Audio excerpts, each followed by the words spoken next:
History of Marine Science through 1 AD to 1600 AD. So to get started, let's fast forward to 900 AD. This is when Norwegian travelers and warriors called Vikings started to travel and colonize Greenland and Iceland. They started discovering new ocean pathways, and the Norwegian people would come to as far as putting the first man on North America. Well, a European man anyway. Leif Erikson, 100 years later, in 102 AD, came to America 500 years before Columbus, the world-famous apparent discoverer of America. He came to what is now modern-day Newfoundland. As the new world is starting to be discovered, the new pathways and maps are being discovered. As Europeans are finding a new liking for discovery, they discover a lost map called Ptolemy's map, and it charts out much of Europe's waters in relation to the rest of the world. People discovered that the New World is connected in 1519 because of a daring man named Ferdinand Magellan. He set sail and went around the entire world.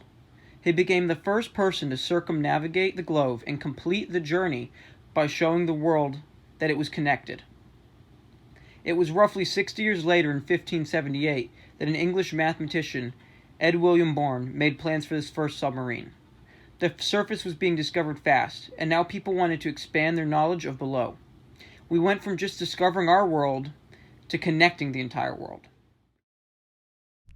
In 900 AD, the first Vikings set sail upon the ocean. They discovered places like Iceland, Greenland, and Denmark upon their voyages.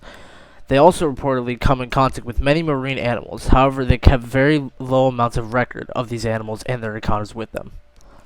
In 1002 AD, Leif Erikson makes his first voyage to the Americas almost 500 years before Christopher Columbus. This was very historical because this is the first time that a European or someone of European descent was to come in contact with the Americas.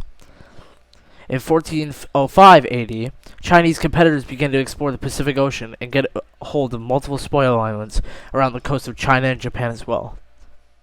The tools used during the expeditions and research from the time period 1 AD to 1600 was the diving bell, which was first invented in 1535 by Guglielmo de Lorena to help recover valuable treasures from sunken Romanian ships.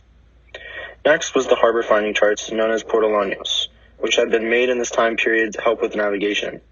These charts included a distance scale and hazards and did not provide longitude and latitude. Next, we have the first magnetic compass, which was made in China to help with researchers and explorers to track direction and navigate. And finally, we have the tide table, which was developed by Venerable Bede and Abbot Wallingfield, who added his observations to Bede's calculations in about 1200. These tables documented times of when tides were high. As well as tools, technology was also used during the years of 1 AD to year 1600.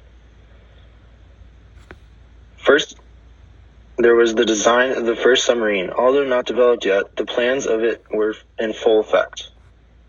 Next, we have the magnetic compass, which was designed by the Chinese and used by explorers to track direction and navigate through the seas.